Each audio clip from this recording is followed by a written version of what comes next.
Buenos días. Ánimo. ¿Cómo les trata la vida? Eso. Bueno, hay información. Hoy es miércoles y tenemos la sección de quién es quién en las mentiras, pero también habíamos acordado que el secretario de Hacienda, Rogelio Ramírez de la O, el subsecretario, el licenciado Manuel Bartel de la Comisión Federal de Electricidad, iban a informar, nos van a informar con más detalles sobre la adquisición que hizo el gobierno, la nación, de 13 plantas de energía eléctrica a la empresa Iberdrola, con el propósito de que la Comisión Federal de Electricidad, empresa pública de los mexicanos, sea mayoritaria en generación de energía eléctrica, muy contrario a lo que buscaban los tecnócratas neoliberales, neoporfiristas, corruptos, de destruir esta empresa pública, que si no la hubiésemos rescatado estaría generando ahora el 10% de toda la electricidad que se produce en nuestro país. Afortunadamente se defendió hasta mantener con todos los obstáculos, enfrentando a las mafias, porque esa es la palabra, ya no la quiero usar, pero es la más precisa, enfrentando los embates de las mafias. Se mantuvo la Comisión Federal con un 39%. Por eso, con esta compra ya se incrementa la generación de energía por parte de la Comisión Federal de Electricidad en 55%. Y con las plantas que se están construyendo y la modernización de hidroeléctricas, se va a llegar el año próximo, antes de que termine mi encomienda, al 70-75%. Todo esto para seguir manteniendo la política de apoyo a la economía popular, que no aumente el precio de la luz, como ha sucedido en estos últimos años, que no nos pase lo que lamentablemente padecen consumidores de otros países, que ha aumentado el doble, el triple el costo de la luz, lo mismo que el costo de las gasolinas, del diésel, del gas. En México no, por las decisiones que hemos tomado, que consisten en esencia en poner por delante el interés público, no el interés de particulares, de mercaderes, de traficantes de influencia, como era antes. Entonces, nos van a informar sobre eso y luego vamos con Elizabeth, o sea, primero el secretario de Hacienda, luego Elizabeth García Vilchis, con quién es quién en las mentiras de la semana y al final les vamos a dar a conocer la encuesta nacional de seguridad pública que publica hoy el INEGI. Ayer hablamos de eso. Es una encuesta que se hace periódicamente, se le hace a la población que vive en las ciudades de nuestro país.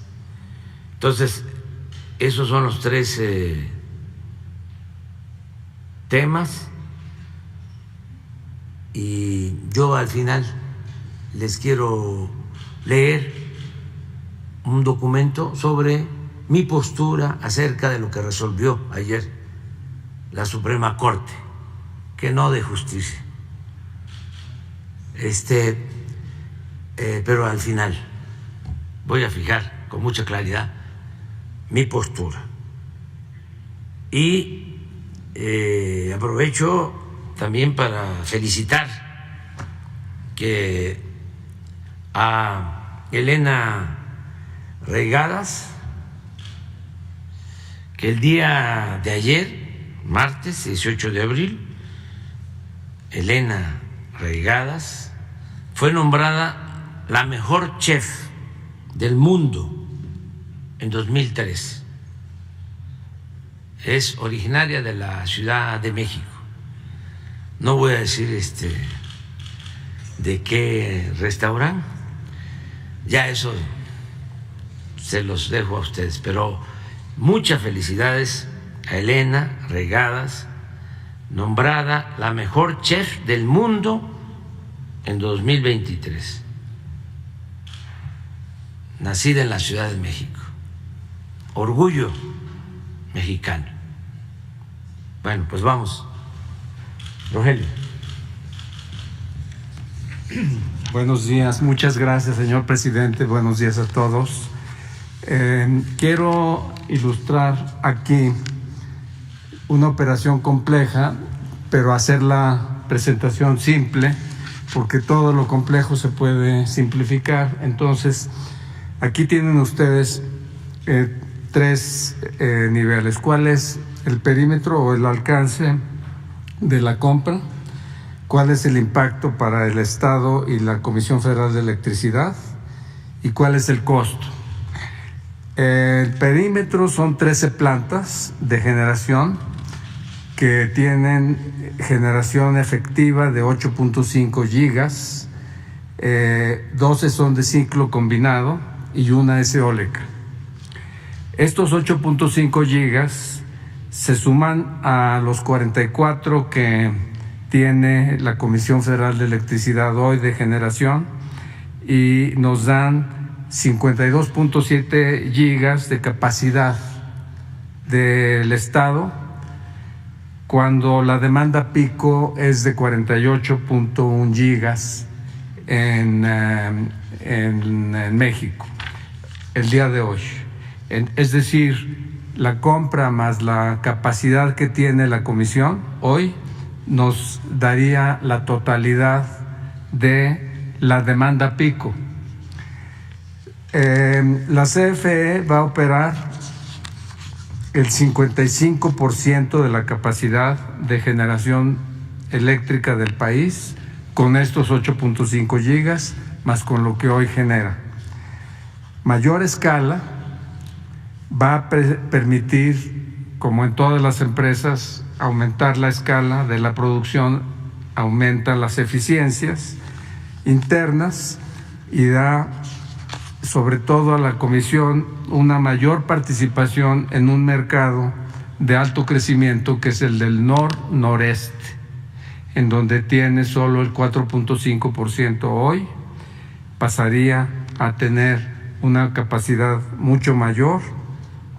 El incremento en la vida promedio de las plantas a cargo del Estado en este escenario actualmente es de 8 años. Las nuevas tienen 28 años y esto nos daría una mejora en la edad promedio de la planta nacional. El costo de la compra son 5.943 millones de dólares, que equivalen a $696,000 por megawatt, lo cual representa un descuento con transacciones comparables que hemos visto que se han hecho. El costo final está sujeto a verificación por parte del Estado y verificación de lo que están hoy haciendo estas plantas y ajustes correspondientes. No es algo que estamos tomando a valor presente, sino simplemente nos están diciendo lo que hay que hacer hacia adelante. Entonces, lo que hemos firmado es un memorándum de entendimiento, lo que nos permite comenzar a verificar y a documentar. Estamos en ese proceso. A partir del 1 de enero, así es como quedó en el memorándum de entendimiento, todos los flujos de ingreso de las plantas se acumulan en favor del Estado. El vendedor recibirá una tasa de interés anual de 3.6% por esos flujos, en tanto no se cierre la compra. O sea que tenemos un incentivo para cerrar la compra con rapidez. Aquí en la segunda vemos el costo, que es el segundo punto. El costo lo aproximamos con 3 metodologías. En estas metodologías intervienen asesores, abogados, especialistas, y hay un método que es el de dividendos descontados, que es decir, cuáles los flujos que están generando estas plantas y cómo se van descomponiendo en el futuro, y luego descontamos estos para llevarlos al valor de hoy. El mínimo es $689,000 por planta, por mega. El costo que estamos ahorita aproximando es de $695,000 por mega, es el que tenemos para el conjunto de plantas. En el segundo método, que son negociaciones comparables en Latinoamérica, por mega, el promedio son $700,000 por mega y estamos en 6.95. Y luego el tercer método es la evaluación que hacen los analistas, que son los especializados en este tipo de acciones, y aquí el método nos indica que el promedio es 604,000, nosotros estamos en 695,000. En todos los casos estamos debajo del máximo de cada uno de los métodos. Las transacciones precedentes que tenemos documentadas indican un promedio de $702,000 por mega. Es decir, nosotros estamos en descuentos contra el promedio en la escala que ustedes ven ahí, 12% en el de flujos de dividendos descontados, 6% en el de negociaciones comparables, 9% arriba en la evaluación de los analistas y 6% debajo en las transacciones precedentes. Aquí los analistas son los analistas de los bancos que analizan las acciones sin necesidad o por experiencia de ellos, pero sin tener la información de los flujos, que aquí es la que tenemos nosotros. ¿Cómo se financia la operación? Aquí la operación la financia el Fonadín, que es una aportación al capital de 45,000 millones de pesos. Esta es una aportación que hace Hacienda al Fonadín para darle esa capacidad de financiar la compra. Esto es 45,000 millones para el 51% del valor del capital en riesgo. Va a haber, además, en este tipo de operaciones se financian con capital en riesgo y con deuda o financiamiento, y ese es el conjunto, pero lo que nos interesa a nosotros es que Fonadín tenga el 51% del capital en riesgo.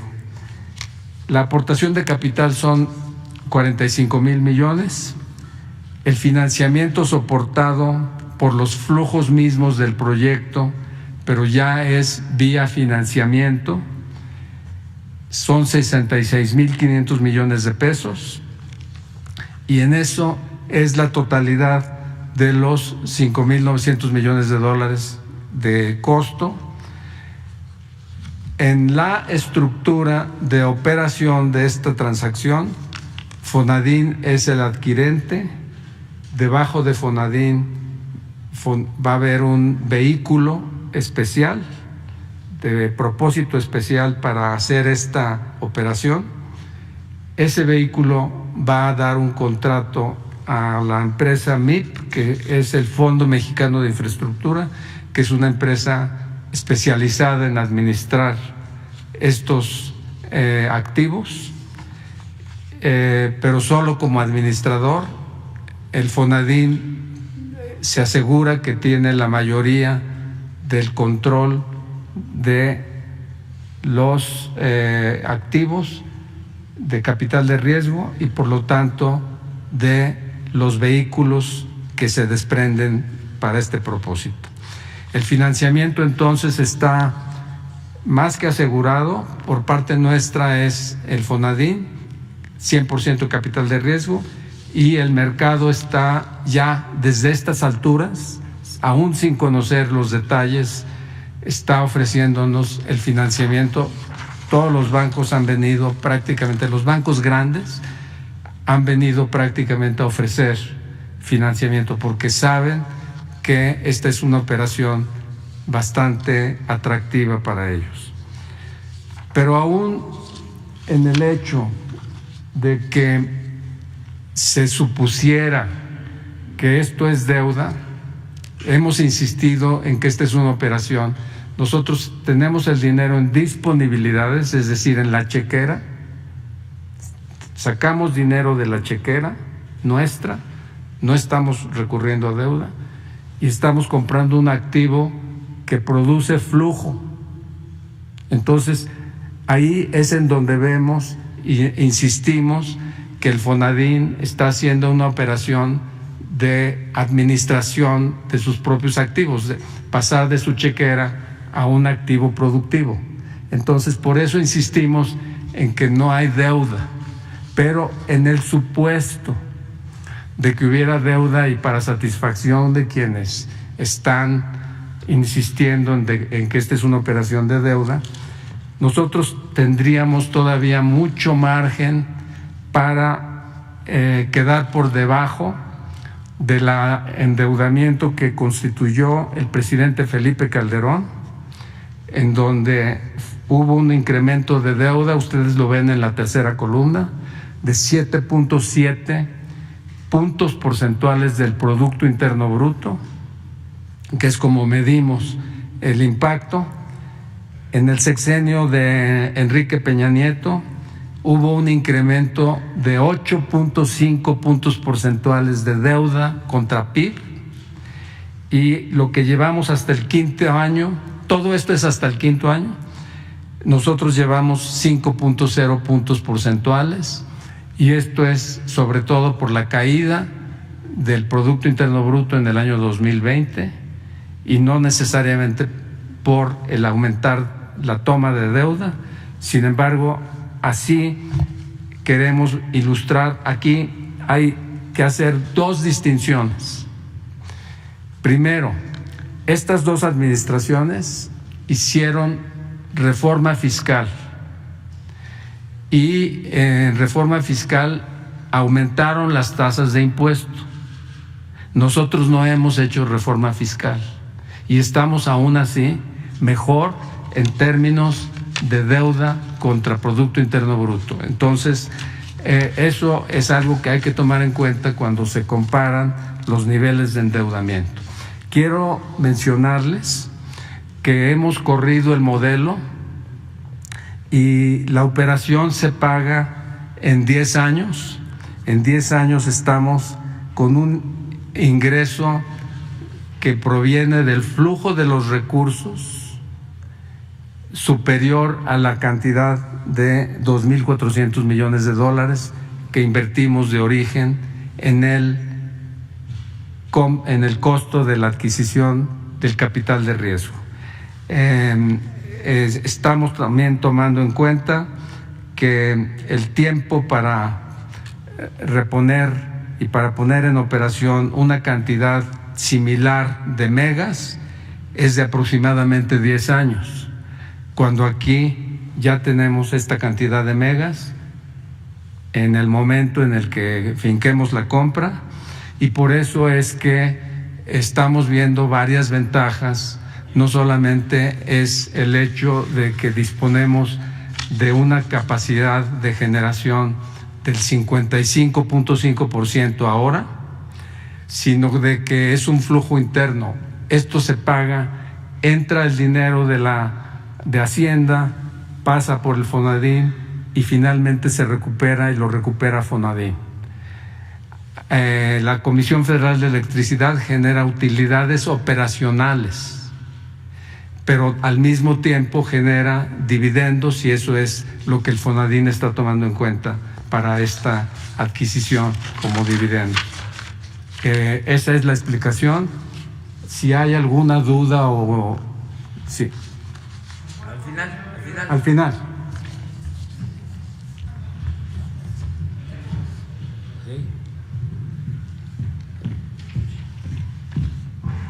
Con su permiso, señor presidente. Buenos días a todas, a todos los que nos acompañan aquí y a todos los que nos ven a través de redes sociales. Este es el Quienes Quieren las Mentiras de la semana y hoy es 19 de abril. Vamos con la primera. Arman campaña en contra del sector salud con mentiras. Apenas el presidente Andrés Manuel López Obrador declaró este fin de semana que el sistema de salud público de México será mejor que el de Dinamarca. Así se desató una campaña en redes y en medios de comunicación para cuestionar sus palabras. Que no hay abasto de medicinas, que ni una aspirina, que estamos peor que antes, que los populistas son un fracaso. Así declara el conservadurismo. Toda una legión de políticos y periodistas se lanzaron contra el presidente. Vean ustedes, aquí en la pantalla les vamos a mostrar. Mariana Gómez del Campo y también su tío, el expresidente Felipe Calderón, el expresidente Vicente Fox, Marco Cortés, Pablo Maluf, Javier Tello, el Monero García, Mario Maldonado, Max Kaiser, Pedro Ferriz, Guillermo Barba y Luis Mendoza Acevedo. Esto por dar un ejemplo. Para reforzar, entrevistas en radio y televisión y 2 portadas del diario Reforma, como era de esperarse. Apenas ayer este periódico publicó 8 columnas. Acumulan millones de recetas sin surtir. Muy al estilo de este medio y también de otros. La fuente de esta nota, 8 columnas, es una asociación que dice tener documentado el desabasto de medicinas en un 1000% en los últimos 5 años. Pero pues esto es falso. El abasto de medicamentos y de insumos está garantizado para el sector salud este año. Y entre 2019 y 2023, en el IMSS se han surtido 95% de las recetas en promedio. En 2022 se surtieron 229.973.722 recetas, un 95.42% del total de las recetas expedidas. Para el ejercicio de 2023, al cierre del mes de marzo, el índice de atención de recetas fue de 98.07%, es decir, 61.481.074 recetas surtidas, un incremento de más de 2.5% que el año anterior. Durante el año 2023, el promedio mensual de recetas surtidas durante este ejercicio es superior en 2.4 millones de recetas respecto del promedio mensual del ejercicio de 2018, lo que representa un incremento del 13.4%. En el mes de marzo de 2023 se atendió el mayor número de recetas surtidas de los últimos 5 años, con 21.6 millones, tal como lo demuestra la tabla que estamos viendo en la pantalla. En el caso de los 11 estados que ya están integrando al nuevo sistema del IMSS Bienestar, el abasto de medicinas es alto. Nayarit tiene el 99%, Tlaxcala el 96%, Colima el 94%, Baja California Sur 99%, Sonora 98%, Sinaloa 96%, Campeche 98%, Guerrero 86%, Veracruz 80%, Michoacán 96% y Morelos 88%. Eso también lo estamos poniendo en la pantalla. ¿Cuál es el objetivo del gobierno federal encabezado por el presidente Andrés Manuel López Obrador? Es que se pueda garantizar la atención médica y los medicamentos gratuitos para la población que no cuenta con seguridad social. Las campañas de mentiras se contrastan con datos y hechos. Vamos con la siguiente. Es que ahora, esta semana, la oposición se puso misteriosa. Medios de comunicación inventan un acueducto fantasma, pero este acueducto sí existe. Ya saben, nueva semana, nuevo compendio de notas periodísticas y columnas de opinión falsas sobre las obras que emprende la Cuarta Transformación. Columnistas nacionales, políticos y hasta asesores financieros retomaron ahí una nota perdida en un diario de Tabasco. Esta vez sobre el acueducto que se construyó en la refinería Olmeca, pero que medios y comentaristas niegan su existencia sin presentar pruebas. Es que es así de absurdo. El objetivo es pegar con cualquier pretexto. Y es que no sueltan a la refinería Olmeca en Dos Bocas. Una obsesión que traen con esto.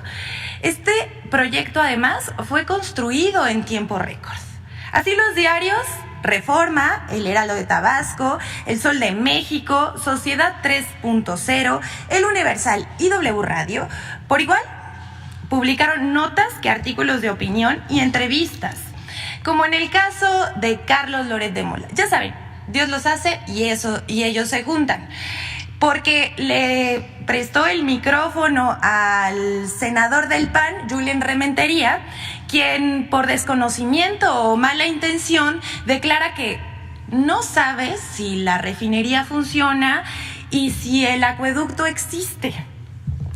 Bueno, si me pueden ir pasando el video, por favor, para desmentir esta sarta de mentiras. En Dos Bocas se ha construido 18 plantas de proceso y 90 tanques de almacenamiento, además de obras complementarias. Entre estas obras se construyó un acueducto para que la refinería tenga agua de calidad, sin minerales ni residuos pesados. Hace 2 años, el acueducto se empezó a construir y se terminó el pasado mes de septiembre de 2022. Y a finales de noviembre inició operaciones, empezando a bombear agua hacia la refinería. Se construyeron 28 kilómetros del río González hacia la refinería a través de una bocatoma para que el agua, con ayuda de bombas y válvulas, llegue a la subestación. Asimismo, se instalaron 2 tanques de 500,000 barriles cada uno, que es donde llega el agua cruda y posteriormente pasa a una planta para pretratarla y pasarla a 5 tanques de 200,000 barriles, para después enviarla a las plantas para producir vapor en las torres de enfriamiento. Comentaristas y periodistas publican sin investigar y ni siquiera preguntan. Nomás dicen que no existe, pero aquí estamos viendo la prueba de que sí. Vamos con lo siguiente. Decían que el INE no se toca. Bueno, sí se tocaba, pero ahora ya no se toca. Porque quienes defienden al INE ahora promueven la alianza opositora y cuestionan al INE. Una contradicción. La verdad es que no hay quien los entienda. Primero hicieron marchas para defender al INE, pero hoy organizan una pasarela de los posibles candidatos de la oposición. El 17 de abril pasado, la alianza opositora realizó un foro al que llamó Unidad y Gobiernos de Coalición, en la que todo estaba pintado de rosa, como los colores del INE. Suponemos que ahora quieren usarlo como color de la alianza opositora. Convocados por el empresario Claudio X González, llegaron los aspirantes de la oposición a la presidencia de la República, desde priistas de viejo cuño como Beatriz Paredes, Enrique de la Madrid y Claudia Ruiz Massieu, tecnócratas como José Ángel Gurría, hasta panistas de larga afiliación como Santiago Krill, o personajes como Lili Telles y empresarios como Gustavo de Hoyos Walters. Pero a partir de la renovación de consejeros en el INE, ahora sí se toca, el INE sí se toca. Ahora sí piden reducir los sueldos y revisar esto que le llaman el gasto de la democracia. Así es la incongruencia de la oposición. Aquí los vemos a todos juntos, casi agarrados de la mano. Y mientras, los nuevos consejeros del INE, en su responsabilidad, declaran a favor de bajarse los sueldos. Quien fuera el consejero presidente del INE, Lorenzo Córdoba, además de su colaboración que ahora tiene con Loret de Mola, se dedica a realizar conferencias, las cuales cobra para hablar de que la democracia no se toca. Miren ustedes, aquí vemos hoy, por cierto, se va a presentar en Tijuana y el boletito cuesta la módica cantidad de 1,500 pesos por persona para escuchar a Lorenzo y a su compañerito Ciro Murayama. Y bueno, pues hasta aquí se los dejamos ahí, para que usted saque sus conclusiones. Y bueno, para cerrar la sección, solo queremos hacer mención de un tema que es relevante sobre lo que también ha provocado una campaña informativa de desinformación. La decisión de la Suprema Corte de Justicia de la Nación de declarar inconstitucional la transferencia de la Guardia Nacional a la Secretaría de la Defensa Nacional deja a los ciudadanos en la posibilidad de volver a los tiempos de Genaro García Luna, ex secretario de Seguridad Pública, encargado de la Policía Federal Preventiva en el sexenio de Felipe Calderón. Pero escuchemos al ministro Arturo Saldívar, quien explica bien que no es inconstitucional que la Guardia Nacional esté adscrita a la Secretaría de la Defensa Nacional mientras cumpla tareas de seguridad pública. Vamos a verlo. Por tanto, si de acuerdo con la jurisprudencia interamericana, la naturaleza civil o militar de una institución se define por sus objetivos y su entrenamiento, cabe concluir que el hecho de que el personal militar o de Marina colabore en la Guardia Nacional e incluso lleve a cabo funciones de control no desnaturaliza por sí misma su carácter civil. Para que la Guardia Nacional perdiera su naturaleza civil, sería necesario que la ley le otorgara objetivos de seguridad nacional y no de seguridad pública, así como que sus integrantes fueran entrenados para derrotar al enemigo o bien llevar a cabo en sus labores cotidianas tácticas o técnicas de combate propios de la guerra en lugar de tácticas de control policial, cosa que por lo demás ni la Constitución ni las leyes establecen. El hecho de que las Secretarías de Defensa y Marina intervengan en funciones de control y operación de la Guardia Nacional tampoco militariza ni hace que pierda su naturaleza civil, pues se trata de secretarías de Estado civiles, cuyos titulares son secretarios del despacho de la Administración Pública Centralizada, cuyo jefe es el presidente de la República. El proyecto en realidad no nos ofrece una interpretación del texto constitucional, sino un nuevo texto que deriva exclusivamente de algunas expresiones expuestas durante el proceso deliberativo y que se identifican puntualmente con los argumentos de la minoría parlamentaria demandante, que el origen de la Guardia Nacional se encuentra en realidad en el enorme desafío en materia de seguridad pública que enfrenta el Estado mexicano ante una delincuencia organizada exacerbada, multiplicada por la penetración del poder civil y de los cuerpos de seguridad pública, al grado que quien formó parte del CISEN y posteriormente dirigió la Coordinación de Inteligencia para la prevención de la recién formada Policía Federal Preventiva, la Agencia Federal de Investigación de la PGR y la Secretaría de la Seguridad Pública a lo largo de 3 sexenios presidenciales, acaba de ser condenado con 5 cargos relacionados con el crimen organizado y el tráfico de drogas hacia los Estados Unidos de América. Todos los esfuerzos realizados por el Estado mexicano desde la creación de la Policía Federal Preventiva en 1999, la Agencia Federal de Investigaciones en 2001, la Policía Federal en 2009 hasta su extinción en 2019, se encuentran marcados por la existencia probada de la pertenencia al crimen organizado de su más alto mando, quien tuvo la misión de estructurar dichas instituciones desde su inicio y además quien designó durante décadas a sus más altos cargos. Las cúpulas de estas fuerzas policiales quedaron marcadas por los montajes, la alianza con el crimen organizado y la simulación. La incorporación de esta policía a la Secretaría de Gobernación no pudo transformar una institución policial penetrada de origen. Es todo, lo dejamos aquí como reflexión. A todas, a todos, muy buen día. Gracias, señor presidente.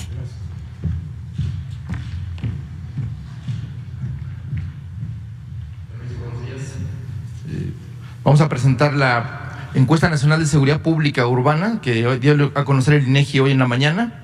Esta se publica cada trimestre. Este es el primer trimestre de 2023. Esta encuesta se lleva a cabo con 28,000 entrevistas a vivienda, en casas y en 75 ciudades del país. Lo que mide es la sensación de inseguridad, la expectativa social de las tendencias del delito y bueno, pues lo que es las prácticas, la atestiguación de conductas delictivas y califica también, según los ciudadanos, el desempeño de las autoridades de seguridad pública, la prevalencia de conflictos y de conductas antisociales, así como el desempeño gubernamental. Estas son las 75 ciudades que abarca la encuesta nacional, que prácticamente están distribuidas en todo el país. Esta es la percepción social de inseguridad pública, es quizá la gráfica más importante, la medición más importante de esta encuesta. La encuesta se lleva a cabo, se realiza desde el 2013, el INEGI mide esta percepción de 2013 y bueno, pues son 10 años de esta encuesta y algo importante, primero destacar que es el índice más bajo de percepción de inseguridad a lo largo de estos 10 años. Actualmente, en marzo de 2023, 62% de la población de 18 años o más considera que en términos de delincuencia vivir en su ciudad es inseguro, o sea que tiene una sensación de inseguridad, pero esta sensación ha ido bajando de manera muy importante. Tan solo en el último año ha bajado 4 puntos esta percepción, 4.1 de acuerdo al INEGI, y si tomamos en cuenta el inicio de la administración en el 2018, diciembre de 2018, actualmente la reducción de la percepción de inseguridad es del 11.6%, algo que son datos muy relevantes, los más destacados en los últimos 10 años. La que sigue, por favor. Esta es la percepción de inseguridad, digamos, en qué lugares, sitios la gente se siente insegura. Principalmente, de acuerdo a esta encuesta, el cajero automático en vía pública es el principal lugar donde se encuentra la gente insegura, 72%. El segundo lugar es el transporte público con 65%, un banco 55%. Las calles que habitualmente usa la gente, el 54% se siente insegura, las carreteras el 50%, el mercado 45%, en un parque o un centro recreativo 43%, y así hasta llegar a la casa, que es el 18%, y en la escuela, hoy en marzo del 2023, es 14%. 79% de la población de 18 años dijo sentirse insegura, en este caso del cajero automático, localizado en vía pública, que es el principal lugar donde la gente se siente insegura. En la que sigue, por favor. La que sigue.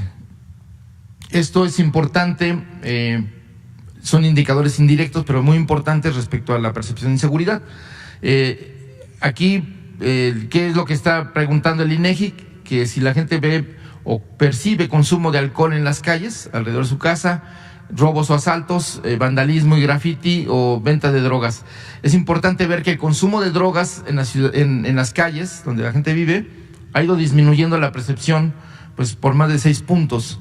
Esto es algo importante, igual que los robos y los asaltos vienen a la baja en la percepción de la gente del 62% al 50%, más de 12 puntos menos de percepción.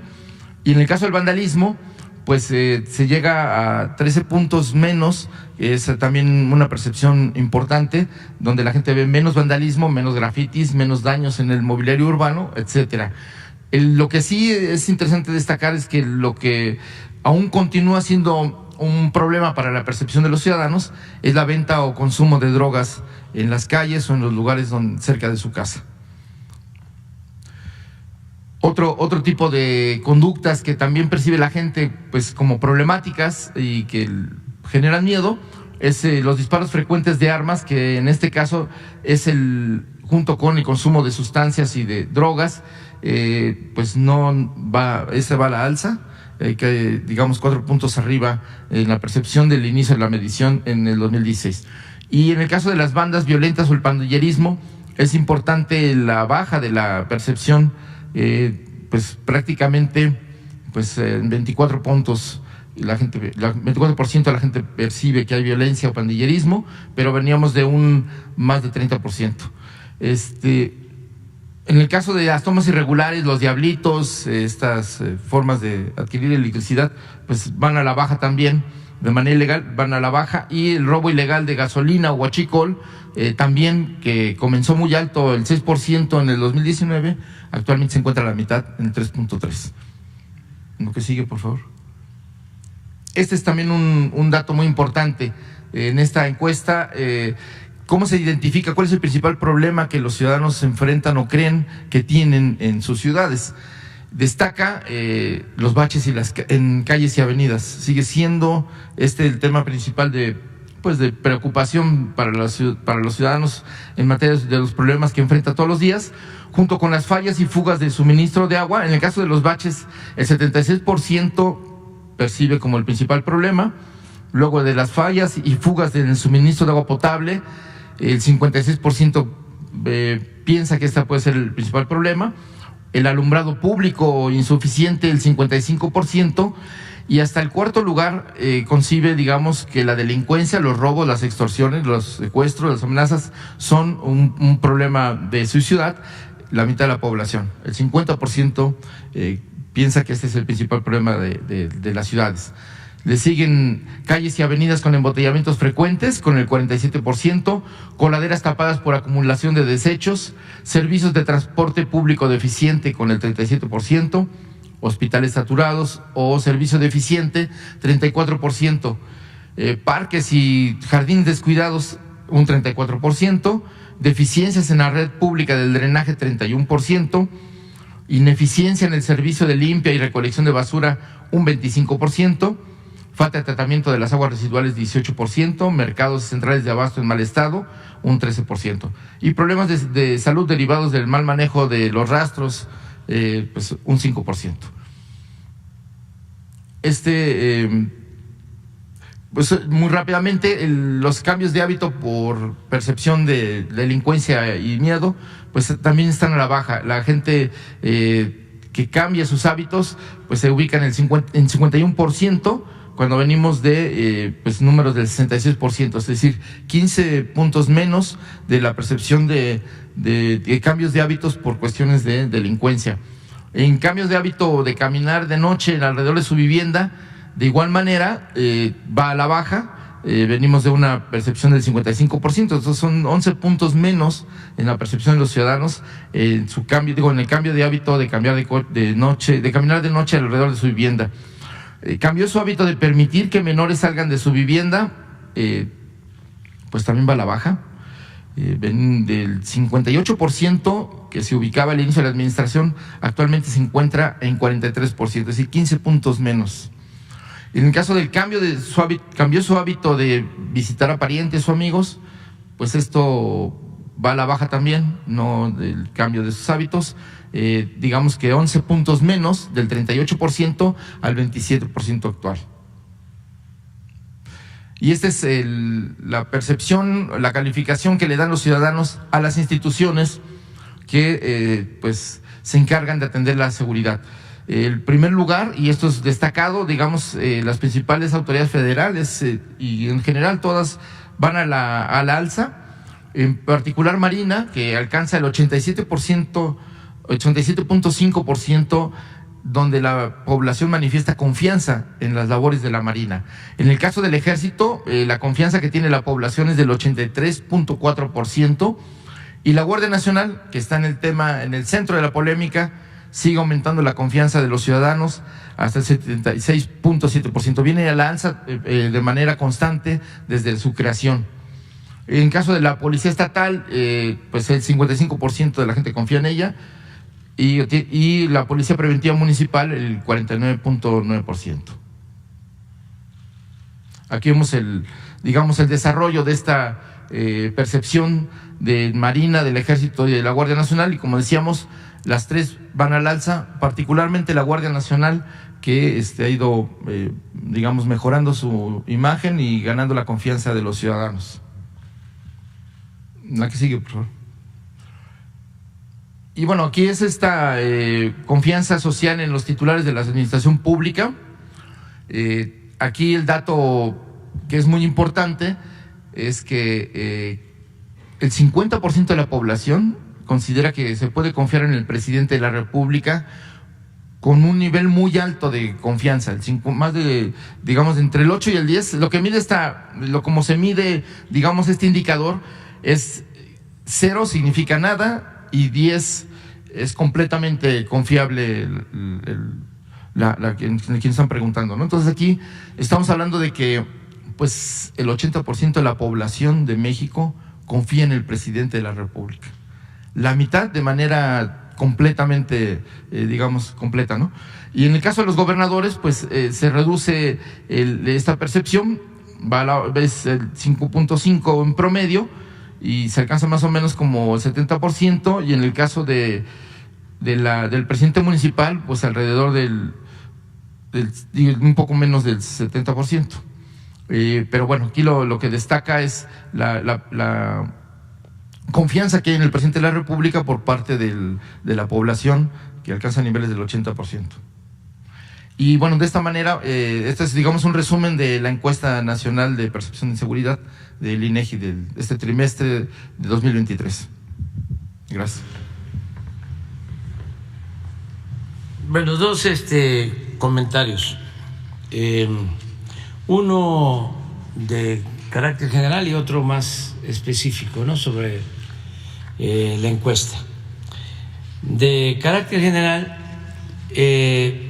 la denuncia constante en contra de la refinería de Dos Bocas la encabeza un senador muy conservador. Ese sería el cuento.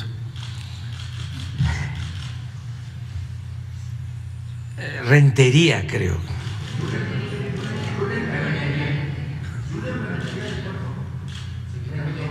Ese era el secretario de Obras o tenía algo que ver con el gobernador Yunes, y ahora tiene aspiraciones allá en Veracruz. Entonces, por eso lo entrevista Loret de Mola, porque se debe de saber, ¿no? Ahora sí que, ¿de parte de quién? si no se escucha el nombre y de dónde es o qué cargo tiene, y es importante que se sepa, ¿no?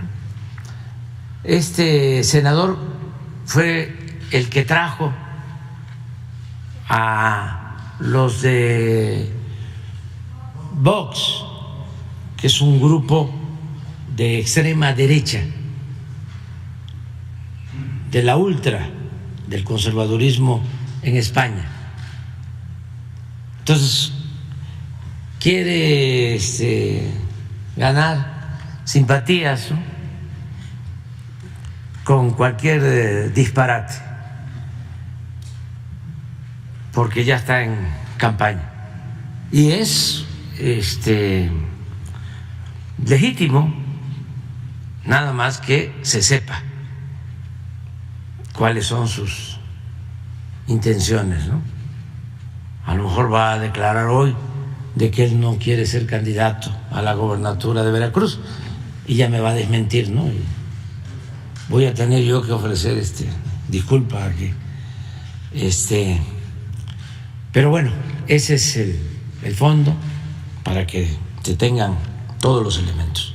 Lo segundo tiene que ver con la encuesta del INEGI. Es muy importante, porque esto demuestra de que hay como dos mundos: el de la llamada sociedad política y el del pueblo, el de la mayoría de los mexicanos. Entonces, para la élite política, los grupos de intereses creados no debe el ejército, la marina, participar en labores de seguridad pública, cuando el pueblo, de manera mayoritaria, le tiene confianza a la Secretaría de Defensa y a Marina y a la Guardia Nacional. Entonces, ¿qué hizo ayer la Corte? Pues actuar a partir de los intereses de la cúpula, no recogiendo el sentimiento del pueblo, la voz del pueblo.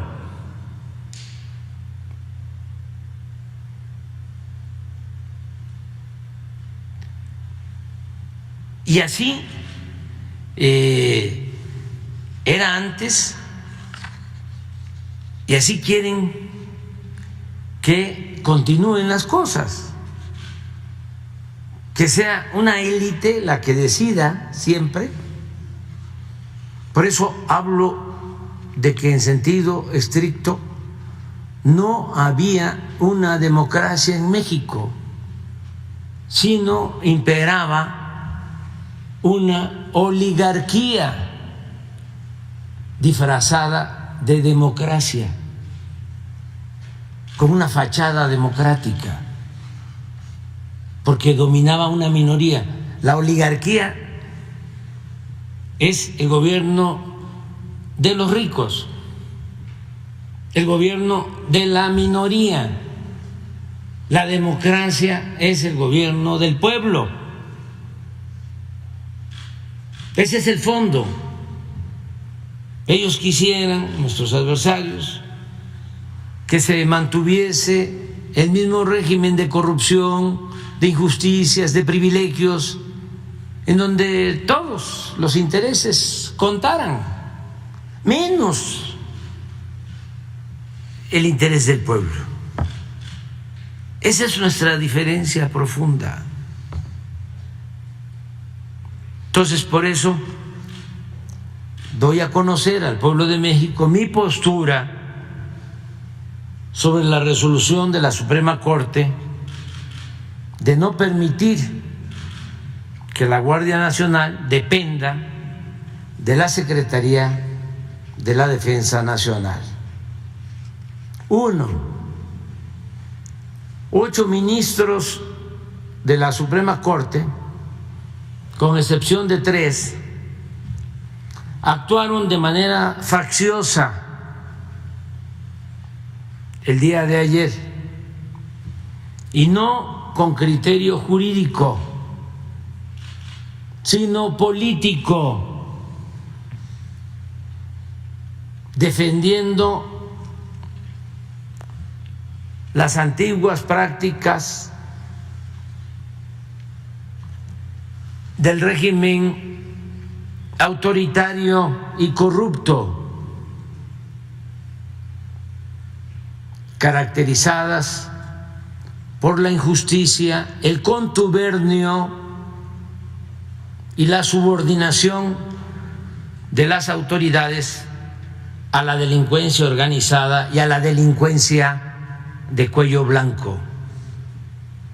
Es decir, para entendernos mejor, los ministros de la Corte, con excepción de 3, actúan al estilo del gobierno de Felipe Calderón y de su secretario de Seguridad, Genaro García Luna,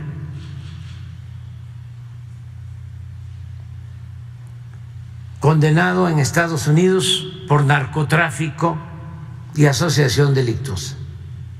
Eso es lo que defendieron ayer, ese modelo que, como bien lo manifestó el ministro Saldívar,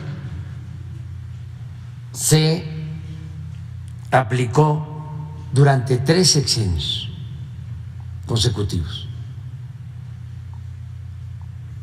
No quisieron cambiar el modelo. Así surgió García Luna, así se desempeñó como secretario de Seguridad Pública, así manejaron a la Policía Federal, así se establecieron las relaciones de complicidad con la delincuencia organizada y con la delincuencia de cuello blanco. 2, los ministros de la Corte evidentemente están al servicio de las cúpulas del poder y no de la mayoría del pueblo de México. Una encuesta del INEGI es muy clara en ese sentido. Su conservadurismo es supino, notorio, de dominio público. Cada vez se desnudan más.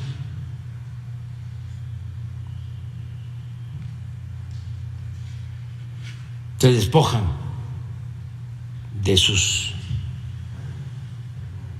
disfraces.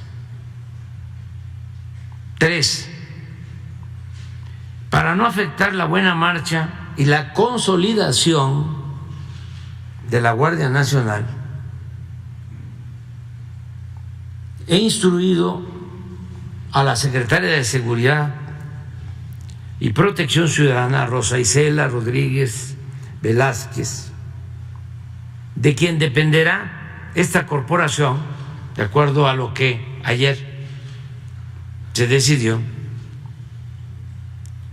la he instruido para que mantenga al general retirado David Córdoba Campos como comandante de la Guardia Nacional.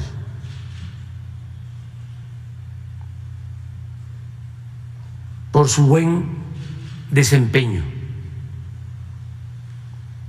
e inicie un recorrido, la secretaria Rosa Isela, por todas las instalaciones y cuarteles de esta corporación en el país para informar a los 130,000 elementos que la integran de que mantendrán sus salarios, prestaciones y ascensos, al igual que los integrantes de las Fuerzas Armadas, porque la seguridad pública es y seguirá siendo una prioridad de nuestro gobierno para garantizar la paz y la tranquilidad de nuestro pueblo, algo que hemos venido logrando, como lo demuestra esta encuesta y como lo demuestran los datos sobre incidencia delictiva. 4. Asimismo, la Guardia Nacional continuará recibiendo, porque esto no lo impidieron en la Corte ayer. La Guardia Nacional continuará recibiendo la orientación, la formación profesional y el respaldo por parte de la Secretaría de la Defensa Nacional. En la Constitución se establece de que tanto la Secretaría de la Defensa como la Secretaría de Marina pueden ayudar en tareas de seguridad pública. Y necesitamos unir voluntades, esfuerzos, recursos para proteger a los mexicanos. Eso es fundamental y es prioritario. 5. El 1 de septiembre del año próximo, 1 de septiembre del año próximo, ese día voy a informar al pueblo de México. Va a ser mi último informe antes de terminar mi mandato. Para entonces ya van a estar en funciones los nuevos legisladores, porque la elección va a ser en junio del año próximo, y aquí estoy hablando del 1 de septiembre. Es decir, va a entrar la nueva legislatura, que espero con toda mi alma que se integre por voluntad del pueblo, de manera democrática, con una mayoría calificada de diputados y senadores vinculados a nuestra cuarta transformación. Y entonces, el día 1 de septiembre del año próximo, presentaré una nueva iniciativa de reforma constitucional para insistir en que la Guardia Nacional dependa de la Secretaría de la Defensa, esperando se apruebe dicha reforma antes del último día de mi gestión, que va a ser a finales de septiembre. Van a tener un mes. Y voy a pedir que se dé prioridad. Va a depender de que el pueblo decida votar no solo por un candidato de nuestro movimiento, candidata o candidato, sino también, que es muy importante, por los legisladores, candidatos a diputados y senadores, porque ya lo estamos constatando. Se puede tener mayoría simple, más del 50%, pero para llevar a cabo una reforma constitucional se requieren 2/3 partes de los votos.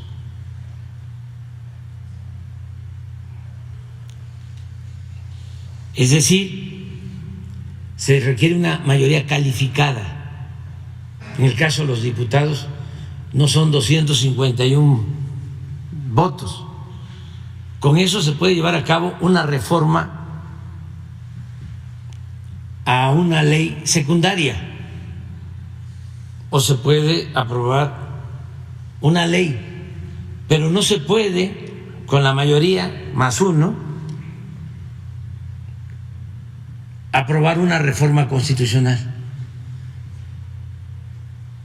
Eso se tiene que conocer, porque se desconocía o no se sabe lo suficiente.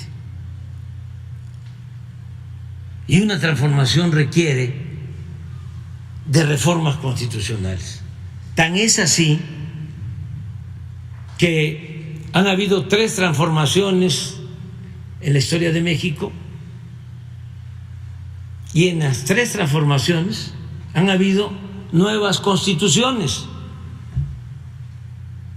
Se llevó a cabo la primera transformación, que fue el movimiento de independencia, y se aprobó la primera constitución federal.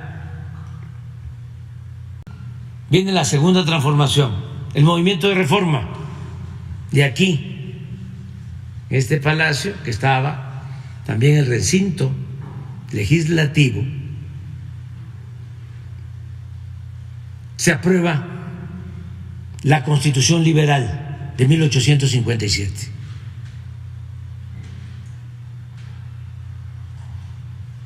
La tercera transformación,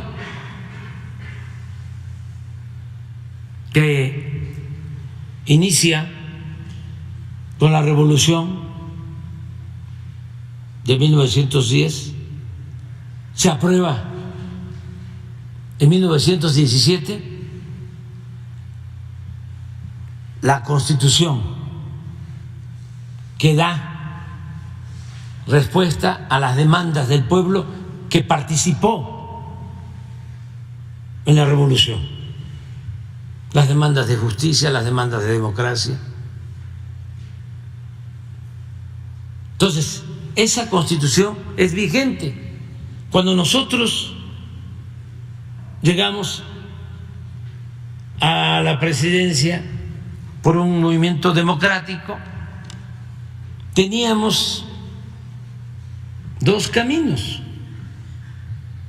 convocar a una nueva Constitución, porque se está llevando a cabo la 4ª transformación de la vida pública, o decidir llevar a cabo reformas a la Constitución vigente. Y optamos por lo segundo, pensando de que íbamos a perder mucho tiempo convocando a un nuevo constituyente para tener una nueva Carta Magna una ley de leyes. Avanzamos en reformas a la Constitución actual muy importantes que nunca se habían hecho. Por ejemplo, no estaba considerado como delito grave la corrupción y ahora sí. No estaba establecido el derecho del pueblo a poner y quitar a sus representantes. Y ahora hay revocación del mandato. Ya se estableció en la Constitución. Cada 3 años se le va a preguntar al pueblo: ¿quieres que continúe el presidente o que renuncie? Porque el pueblo pone y el pueblo quita. Y esa es la democracia participativa. Eso ya está, se logró. En el terreno económico se logró algo extraordinario. Se reformó el artículo 28 de la Constitución para prohibir la condonación de impuestos, porque durante todo el periodo neoliberal no pagaron impuestos los potentados, se les condonaban los impuestos a los bancos, a las grandes corporaciones empresariales. Pagábamos impuestos todos, menos los de la oligarquía, porque ellos eran los que detentaban el poder en los hechos. Entonces, ya no hay condonación de impuestos. Esto nos ha permitido tener buenos ingresos y, como aquí se presentó en una de las láminas del secretario de Hacienda, no hemos tenido necesidad de endeudar al país, ni de aumentar impuestos, ni de aumentar el precio de las gasolinas, del diésel, del gas, de la luz, nada de eso, porque ahora pagan los que antes no lo hacían, los de la cúpula del poder económico. Esa reforma fue muy importante, acompañada desde luego con la convicción de no permitir la corrupción y no hacer un gobierno de lujos, sino un gobierno austero, siguiendo el ejemplo del presidente Juárez, de que no puede haber gobierno rico con pueblo pobre. Entonces eso también nos ha permitido obtener muchos ahorros, el que no haya corrupción y el que no haya lujos en el gobierno, derroche, gastos superfluos. Entonces, yo espero que se tenga mayoría calificada, 2/3 partes del nuevo Congreso, para que antes de que me retire pueda yo dejar esta reforma constitucional, que es importantísima, porque es un blindaje para que no vaya a suceder lo que se padeció, de que la seguridad pública estaba en manos de la delincuencia. Hablaba yo de las reformas y no quiero dejar pasar una que es muy importante, que me llena de orgullo.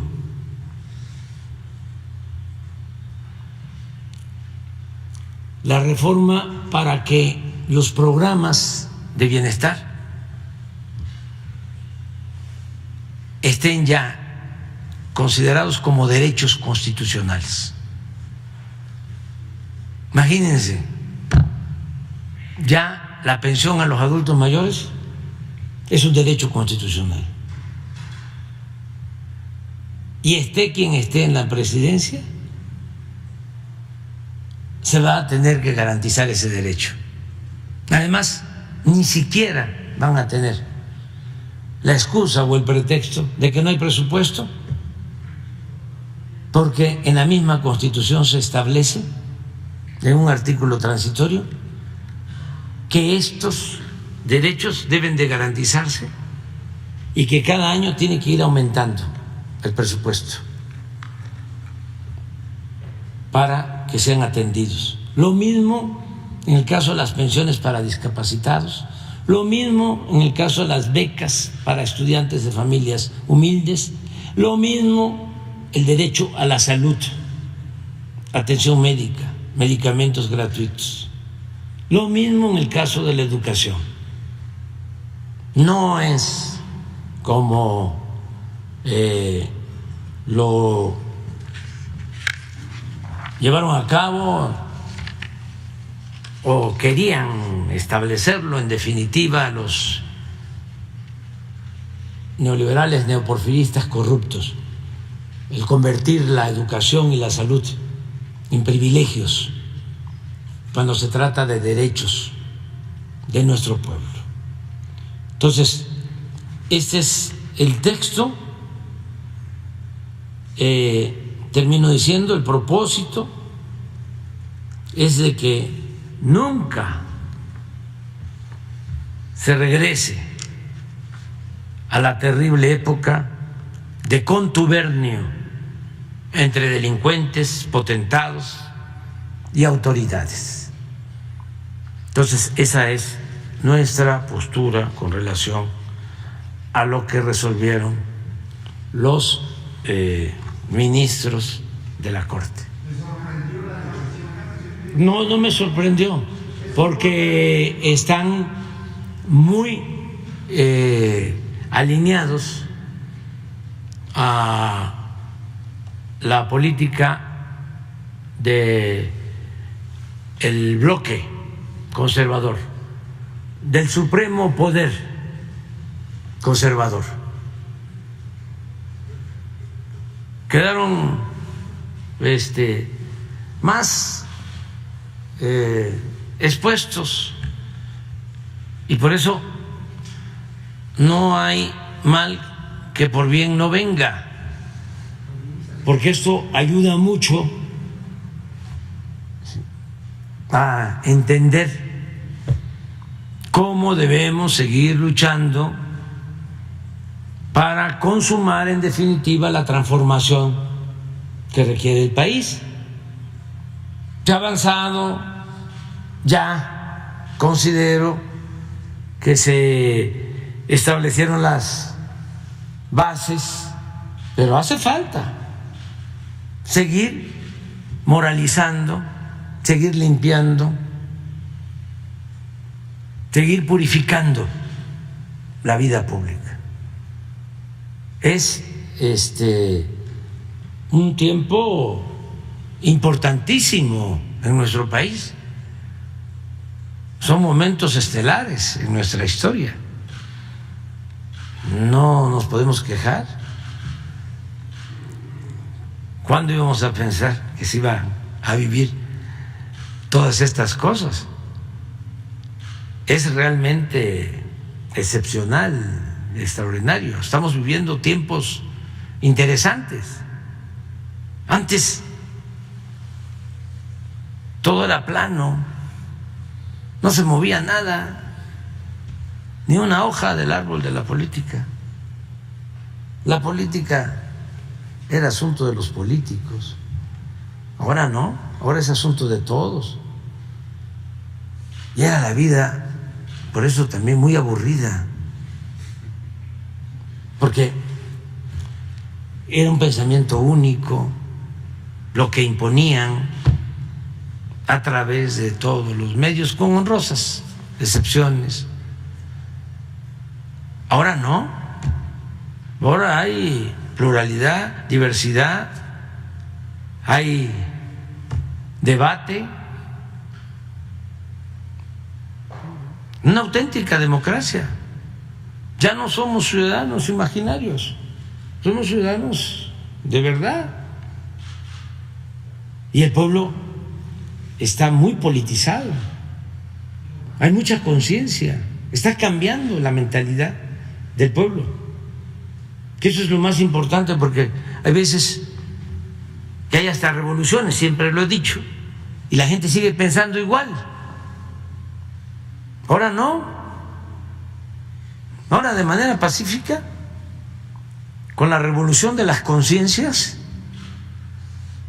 se está llevando a cabo una transformación muy profunda, e igual de profunda que lo sucedido durante la independencia, durante la reforma, durante la revolución, y lo estamos logrando de manera pacífica.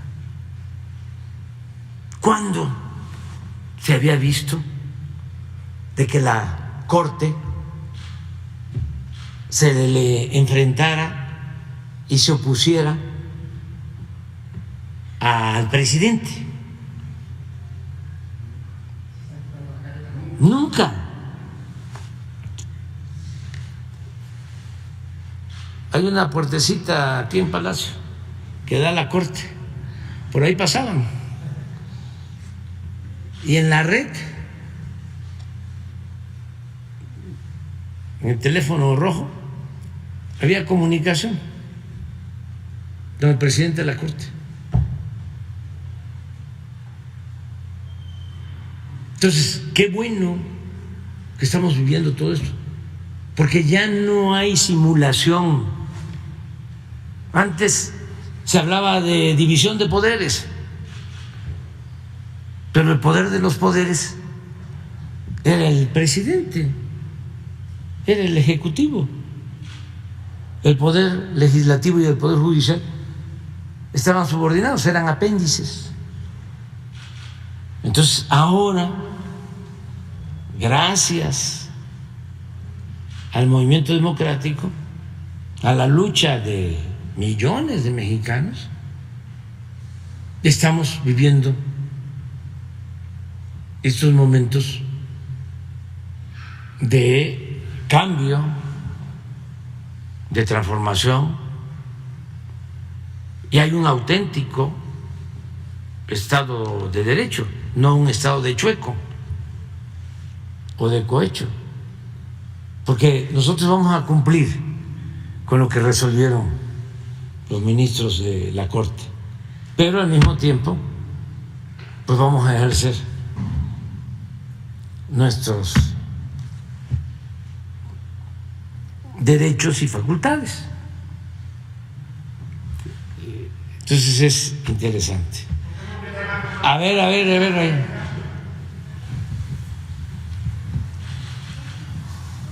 Las dos. Pónganse de acuerdo. Sí. Presidente.